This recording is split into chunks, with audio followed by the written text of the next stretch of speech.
हाय नमस्ते। मु आज बनाऊँ अंडा भुजिया तरकारी। तो मु नहीं 3टा अंडा, आलू, पियाज आउ टमाटो। आलू को आगु सिझे देइथिली, तापरे ताको काटी देछि। तापरे तेल नहीं कि मु अंडा को भाजी देबी। ସେଥିରେ ମୁଁ କିଛି ଲୁଣ ଆଉ ହଳଦୀ ଆଡ୍ କରିଛି।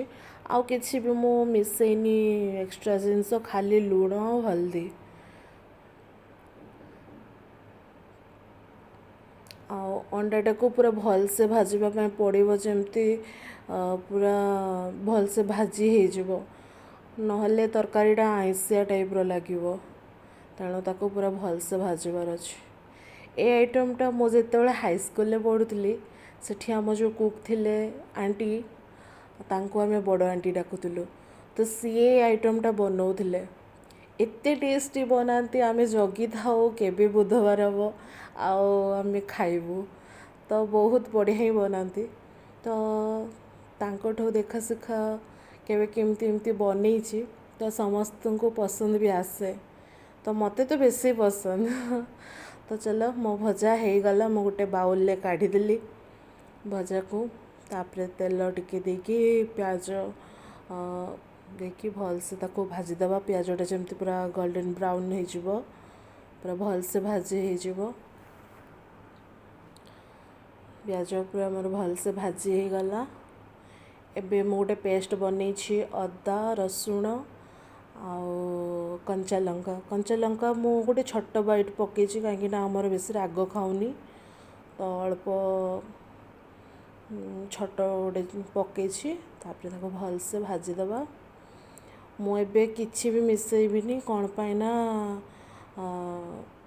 ଭଲସେ ଭାଜି ହେଇଗଲେ ମିଶାଇବି। କ'ଣ ପାଇଁ ନା ଯଦି ଏବେ ମିଶାଇଦେବି ମାନେ ଗୁଣ୍ଡ ଗୁଡ଼ାକ ସବୁ ପୋଡ଼ି ହେଇଯିବ, ତାପରେ ଛିଙ୍କ କାଶ ସବୁ ହେବ।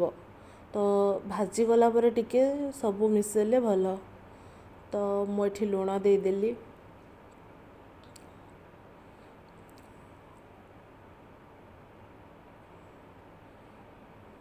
ହଳଦୀ ଦେଇଦେଲି।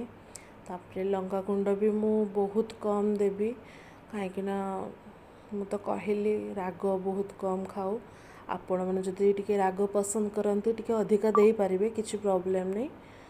ଆମେ ଟିକେ ରାଗ କମ୍ ଖାଉ, ତ କମ୍ ହିଁ ଦେଇଛି ମୁଁ। ତାପରେ ତାକୁ ପୁରା ଭଲସେ ଭାଜିଦେବା। ତାପରେ ମୁଁ କିଛି ଟମାଟୋ ପକାଇଦେଲି, ଛୋଟ ଛୋଟ କାଟିକି ଟମାଟୋ ପକାଇଦେଲି, ଯେମିତି ପୁରା ଭଲସେ ଭାଜି ହେଇଯିବ ମସଲା ସହିତ। ମସଲାଟା ଯେତେ ଭାଜିବେ ସେତେ ଟେଷ୍ଟ ଆସିବ। ଆଉ କଲର୍ଟା ଆପଣ ଦେଖିବେ ନା ତରକାରୀ ଲାଷ୍ଟରେ କେମିତି ହେଇଥିବ। ମୁଁ ଏଠି ପକାଇଦେଲି ମିଟ୍ ମସଲା, ଗରମ ମସଲା। ତାପରେ ୟାକୁ ବି ଭଲସେ ଗଳେଇ ଦେବି।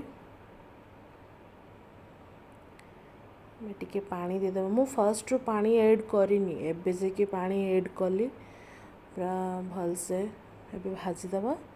ତାପରେ ଯେଉଁ ଆଳୁକୁ ଅଛି, ଆଳୁକୁ ମିଶାଇକି ଆଳୁ ଓ ମସଲାକୁ ପୁରା ଭଲସେ ଭାଜିଦେବା। ଦେଲେ ଆଳୁଟାର ବି ଟେଷ୍ଟ ଭଲ ଆସିବ। ମସଲା ଆଳୁ ପୁରା ଭଲସେ ହିଁ ଭାଜି ହେଇଯିବ ଯେମିତି। ତାପରେ ମୁଁ ପାଣି ଦେଇଦେଲି।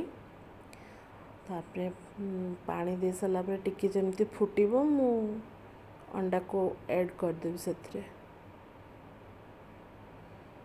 ଦେଖନ୍ତୁ ମୁଁ ଅଣ୍ଡାକୁ ବି ଆଡ଼୍ କରିଦେଲି। ତାପରେ ତାକୁ ଭଲସେ ଗୋଳେଇ ଦେବି। 2ରୁ 3 ମିନିଟ୍ ତାକୁ ଫୁଟିବା ପାଇଁ ଦେବି। ତାହେଲେ ମସଲା ଜିନିଷଟା ବି ପଶିଯିବ। ଦେଖନ୍ତୁ କଲର୍ରୁ ଆପଣ ଜାଣିପାରୁଥିବେ।